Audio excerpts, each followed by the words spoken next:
நான் தூங்கி 15 வருஷம் ஆகுது, இந்த அளவுக்கு நான் கஷ்டப்பட்டிருக்கேன் அப்படின்னு பிரபலம் ஒரு சில விஷயங்களை சொல்லியிருக்காங்க. விஜய் அவங்களும் த்ரிஷா அவங்களும் தனி விமானத்துல பயணம் செய்தது சமூக வலைதளத்துல மிகப்பெரிய சர்ச்சையை ஏற்படுத்தினது மட்டும் இல்லாம சங்கீதா அவங்க இதனால ரொம்ப கோவப்பட்டாங்களா? வாங்க என்னாச்சுங்கிறத பார்க்கலாம். நம்ம எல்லாருக்குமே தெரிஞ்ச ஒரு நடிகை மாளவிகா அவினாஷ். இவங்க சமீபத்துல நிறைய பேட்டிகளை கொடுத்திருக்காங்க. இவங்க தமிழ், தெலுங்கு, மலையாளம், கன்னடம் மொழிகள்ல ஏராளமான படங்கள்ல நடிச்சிருக்காங்க. நம்ம தமிழ்ல இவங்க நடிச்ச கதாபாத்திரங்கள் எல்லாம் ரசிக்கக்கூடிய கதாபாத்திரங்களா இருந்துச்சு. நல்ல கதாபாத்திரங்களை தேர்வு செஞ்சு நடிச்சிருப்பாங்க. இவங்களுடைய மகனை நினைச்சு 15 வருஷமா இரவு பகலா தூங்காம கஷ்டப்பட்டு கொண்டிருப்பதா இவங்களே ஒரு பேட்டியில சொல்லி இருந்தாங்க. அம்மா அவங்க டான்சர், அவங்களுக்கு டான்ஸ்னாலே ரொம்ப பிடிக்கும். அதனால எனக்கும் அது மேல ஆர்வம் வந்துச்சு. நானும் பாட்டும் டான்ஸும் கத்துக்கிட்டேன். எந்தவித சினிமா பின்னணியும் இல்லாத குடும்பத்தில இருந்து நான் வந்திருக்கேன். குழந்தை நட்சத்திரமா ஒரு சில படங்கள்ல நடிச்சேன். அதே போலதான் தொலைக்காட்சி தொடர்கள்லயும் எனக்கு வாய்ப்பு கிடைச்சது. படங்கள்ல நடிச்சுக்கிட்டு இருக்கும் போதே அவினாஷை சந்திக்கும் வாய்ப்பு கிடைச்சது. அதுக்கப்புறம் எங்களுக்கு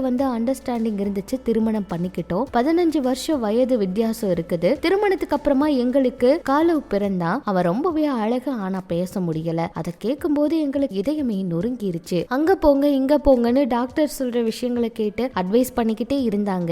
இருந்தாலும் மகனுக்காக நாங்க போகாத டாக்டரே இல்லங்க. எல்லார்கிட்டயுமே நாங்க போனோங்க. ஆனா பலனே கிடைக்கல. நான் மாசமா இருக்கும்போது குழந்தையோட நோய் பத்தி தெரிஞ்சுக்க வசதி இருந்தா அதை பத்தி தெரிஞ்சிருக்கலாம். ஆனா அப்படியெல்லாம் தெரிஞ்சுக்க வசதி இல்லைங்க. ஒரு அம்மாவோட ஆசை என்னவா இருக்கும்? தன்னுடைய மகன் தன்னை ஆசை தீர வாயால் அம்மானு கூப்பிடணும் அப்படின்னு தானே இருக்கும். ஆனா என்னுடைய மகனால் அப்படி கூப்பிடவே முடியாது. மகனுக்கு என்ன பிரச்சனை அப்படின்னு தெரியாமே 15 வருஷம் கடந்து போயிருச்சுங்க. அவ உயிரோடு இருப்பானா அப்படிங்கிற ஏக்கத்திலேயே வருஷங்களை நாங்க கடந்து வந்துட்டோம். இத்தனை வருஷங்கள்ல நாங்க எங்களுடைய தூக்கத்தை எல்லாம் இழந்துட்டோம். டாக்டர் கிட்ட மட்டும் இல்ல, போகாத கோவிலே இல்லைங்க. நிறைய பேர் சொன்ன கோவிலுக்கெல்லாம் நாங்க எங்க குழந்தைய கூப்பிட்டு போயிருக்கோம். தங்களுடைய மகனுக்கு ஓல்ஃபி சிண்ட்ரோம் அப்படிங்கிற மாதிரி ஒரு அரிய பாதிப்புள்ள நோய் இருக்கு. இது உலகத்துல 2000 பேருக்கு மட்டும்தான் இருக்கு. இத மருத்துவர்கள் சொல்றாங்க. அவன் பிறந்ததுமே நீங்க அன்லக்கி அப்படின்னு சொன்னாங்க. இரவு முழுக்க நாங்க கவலையால தூங்கவே இல்ல. அவனும் தூங்க மாட்டான், எங்களையும் தூங்க விட மாட்டான். அழுதுகிட்டே இருப்பான். இப்படி இருந்தா எப்படி தூக்கம் வரும் அப்படின்னு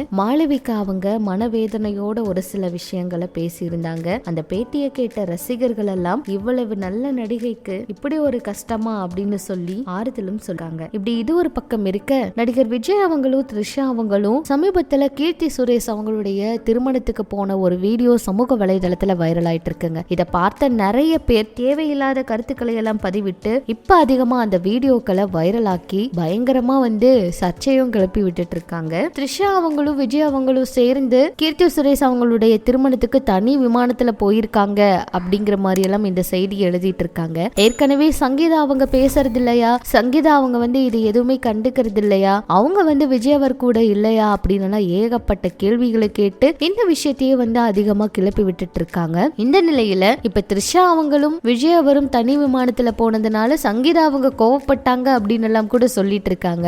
ஆனா இதுல அவ்வளவு பெரிய விஷயம் எதுவுமே கிடையாது. சொல்ல போனா இதுக்கு முன்னாடியே கீர்த்தி அவங்களையும் தேவையில்லாம பேசிக்கிட்டு இருந்தாங்க. இப்ப கீர்த்தி அவங்களுக்கு திருமணமே நடந்து முடிஞ்சிருச்சு. த்ரிஷா அவங்களும் விஜயவரும் ரொம்ப நல்ல நண்பர்கள். திருமணத்துக்கு அழைப்பு கொடுத்திருக்கிறதுனால அவங்க போயிருக்கலாமே தவிர தேவையில்லாத வதந்திகள் பரப்புறதுல இதுல எதுவுமே கிடையாது. அதே போல சங்கீதா அவங்க கோவப்பட்டு பேசுறதுக்கும் விஜயவர் கூட பேசாம இருக்கிறதுக்கும் இதெல்லாம் உண்மையான விஷயமே இல்ல.